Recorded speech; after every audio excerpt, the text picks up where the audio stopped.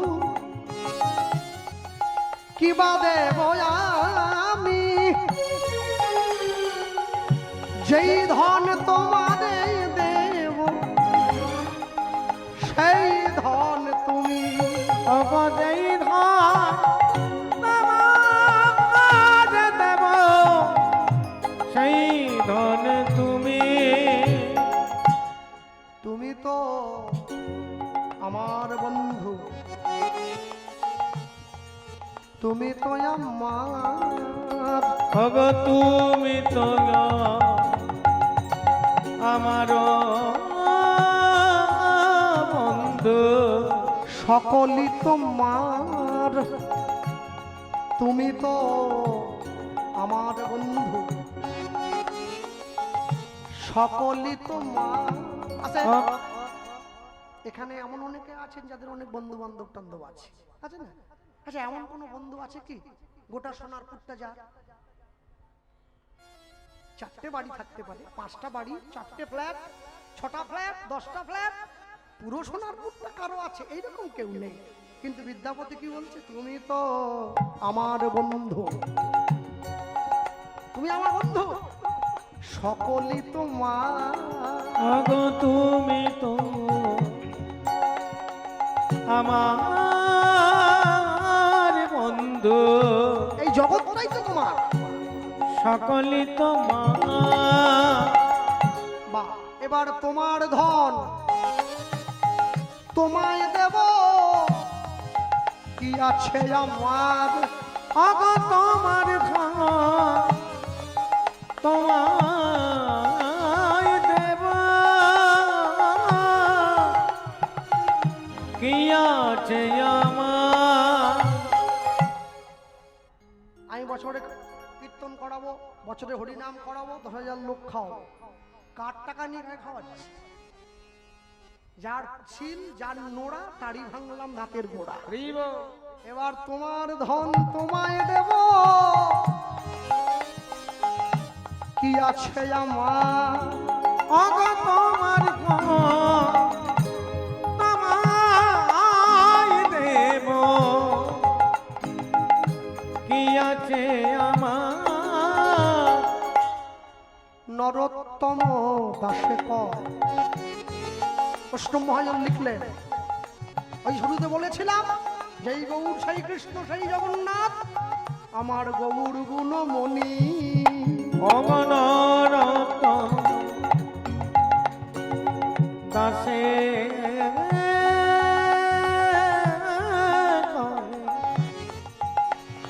আমার গৌর গুণ মনি।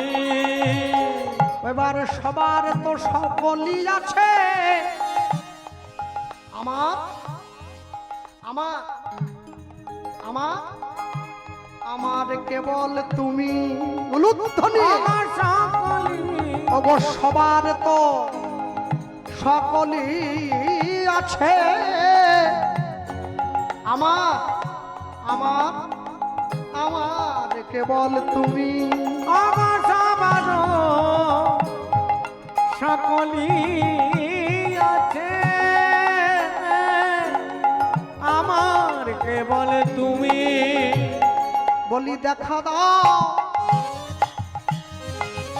অহে মাধব, আগো দেখা দাও হে মাধব, আমায় দেখা দাও অহে মাধব, আগো দেখা দাও হে মাধব। আমি কত আশা করে এসেছি হে, আগো দেখা দাও হে মাধব, আর সহিতে পারি নাই আমি, আগো দেখা দাও হে মাধব, কত আশা করে এসেছি হে, আগো দেখা দাও হে মাধব, বড় আশা করে তোমায় পাবো বলে, আগো দেখা দাও হে মাধব, বলি দেখা দেয়া প্রাণ রাখ পাই, দেখা দাও হে মাধব, এবারে প্রেমানন্দে দুবাহু তুলি, দেখা দাও হে মাধব,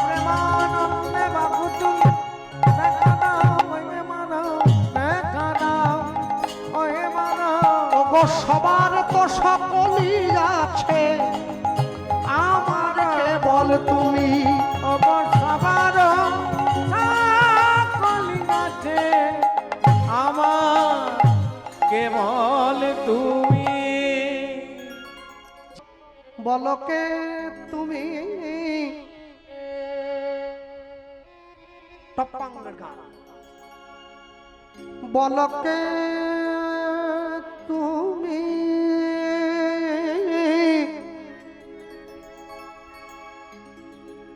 বলো বলো বলো বলো,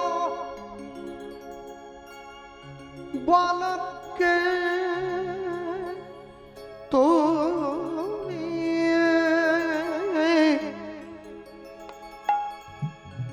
দাঁড়ায়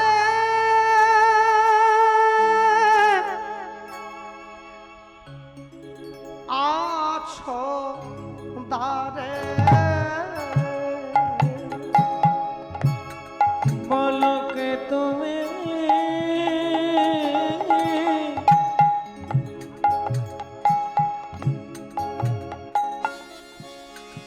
বলো কে তুমি, বলো কে তুমি,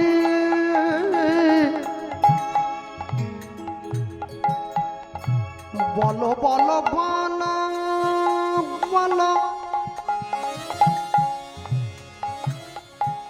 বলো কে তুমি,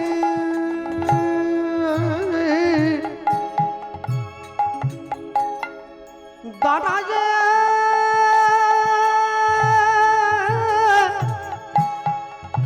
আছো দাঁড়ে,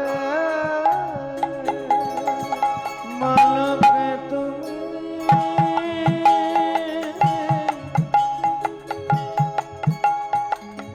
বলো বলো কে তুমি, বলো বলো বলো বলো কে তুমি,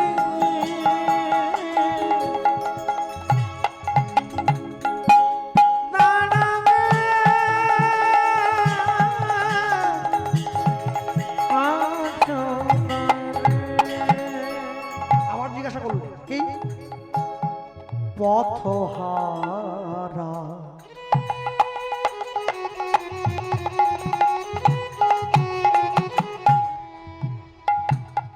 পথিক আমি,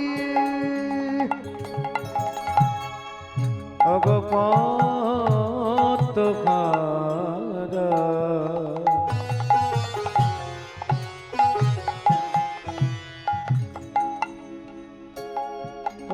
পথিক আমি, পথহারা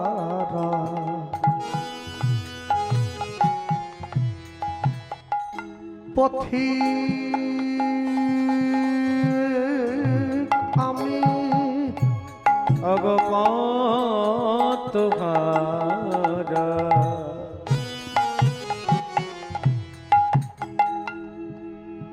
পথিক আমি,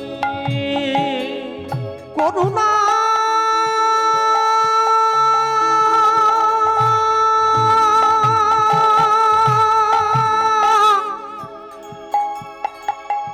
করুণা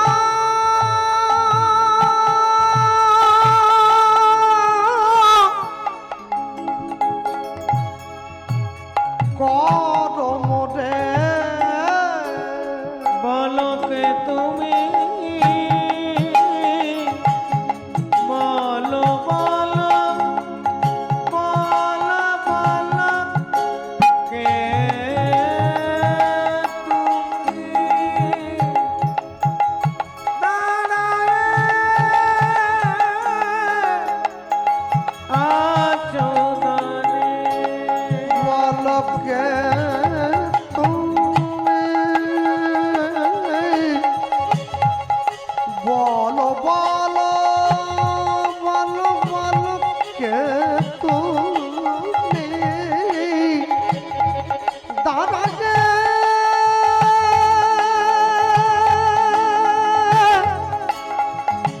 আছো দাঁড়ে, হবে